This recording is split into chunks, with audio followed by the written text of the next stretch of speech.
کہ فرعون کون ہے۔ فرعون صرف ایک شخص کا نام نہیں ہے، مصر کا جو بھی بادشاہ ہوتا تھا اس کا لقب فرعون ہوتا تھا۔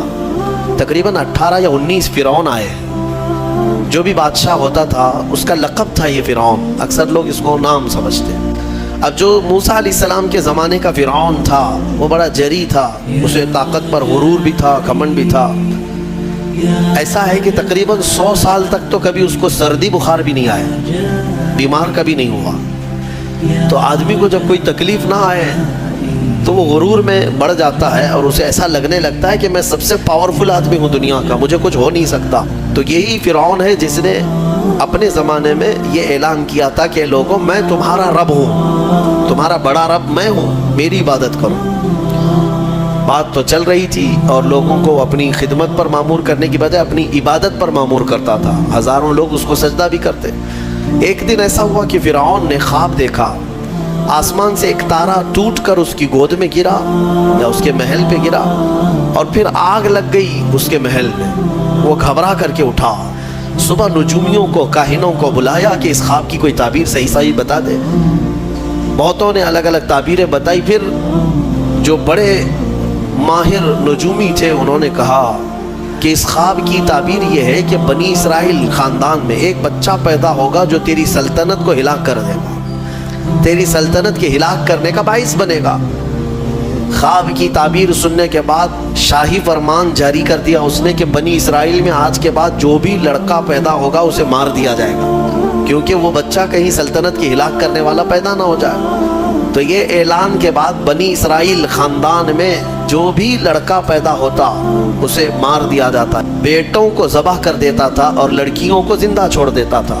1 سال کے اندر انہوں نے 12,000 بچوں کو ذبح کیا، پیدا ہوتے ہی قتل کر دیتے تھے۔ لڑکے کو زندہ رہنے کا حق نہیں تھا، صرف ڈر تھا۔ یہ وہ زمانہ ہے جب موسیٰ علیہ السلام کی ابھی ولادت نہیں ہوئی، ولادت سے پہلے اتنے بچے مارے گئے۔ پھر اس کے درباریوں نے اس سے ریکویسٹ کیا کہ اگر ایسے سب مار دیے جائیں تو آپ کی خدمت کے لیے بچے کہاں سے ملیں گے، جوان کون ہوگا؟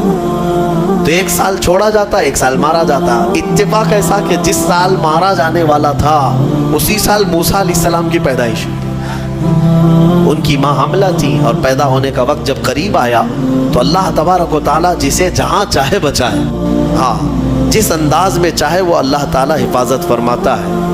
تو موسیٰ علیہ السلام کی ماں کے دل میں اللہ نے بات القاء کی کہ تہ خانے میں چلی جائیں۔ وہ تہ خانے میں گئی، بچے کی ولادت ہوئی، لڑکا پیدا ہوا۔ اب وہ گھبرا گئی کہ یہ سال مارے جانے والا ہے، اور وہ بنی اسرائیل خاندان سے تھی کہ میرا بچہ مارا جائے گا، قتل کر دیا جائے گا۔ تو اللہ تبارک و تعالیٰ نے ان کے دل میں یہ بات القاء کی کہ ایک صندوق لے لو لکڑی کا اور اس میں اس بچے کو ڈال کر دریا میں بہا دو۔ بھلا کوئی ماں کیسے بہائے گی؟ لیکن اللہ تعالیٰ فرماتا ہے وَرَبَطْنَا عَلَىٰ قَلْبِهَا، ہم نے ان کے دل کو مضبوط کر دیا تھا۔ جب اللہ تعالیٰ کسی کے دل کو مضبوط کرتا ہے تو بڑے بڑے کام کر جاتا ہے۔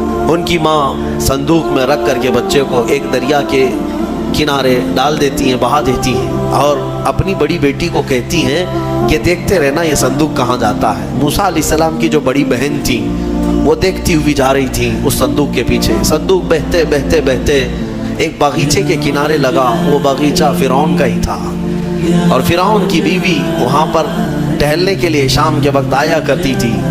جب وہ اپنی کنیزوں کے ساتھ وہاں آئی تفریح کے لیے تو ایک صندوق کو اپنے باغیچے کے کنارے لگا ہوا دیکھا، اٹھانے کے لیے کہا، اٹھایا گیا تو نہایت ہی خوبصورت بچہ۔ اللہ تعالیٰ نبیوں کو خوبصورتی دیا ہی ہوتا ہے۔ فرعون کے گھر میں کوئی بچہ نہیں تھا، اولاد نہیں تھی، تو فرعون کی بیوی نے اٹھا لیا اور کہا کہ لاؤ یہ بڑا خوبصورت بچہ ہے، حسین بچہ ہے، اور اپنے محل لے آئی۔ فرعون سے کہا کہ آج سمندر میں، دریا میں بہتا ہوا ایک بچہ کنارے پر آ لگا، میں نے اس کو اٹھا لیا ہے۔ فرعون نے کہا کہیں یہ بچہ تو نہیں جو میری سلطنت کو ہلاک کرنے کا سبب بنے؟ بیوی نے کہا ایسا کیسے ہو سکتا ہے، وہ تو بنی اسرائیل خاندان میں پیدا ہوگا، یہ تو کسی دریا سے بہتا ہوا آیا ہے، پتہ نہیں کون سے ملک سے آیا، کہاں سے آیا۔ تو بہرحال اس کی بیوی نے یہ کہا کہ اس کو مت مارو، لا تقتلوه عسى ان ينفعنا او نتخذه ولدا، قریب ہے کہ ہم اس سے فائدہ اٹھائیں گے یا اس کو بیٹا بنا لیں گے۔ بیوی کی بات پر راضی ہو گیا، فرعون جو ہے بیگم کی بات پر آ گیا۔ اور اس کے بعد رکھ لیا بچے کو.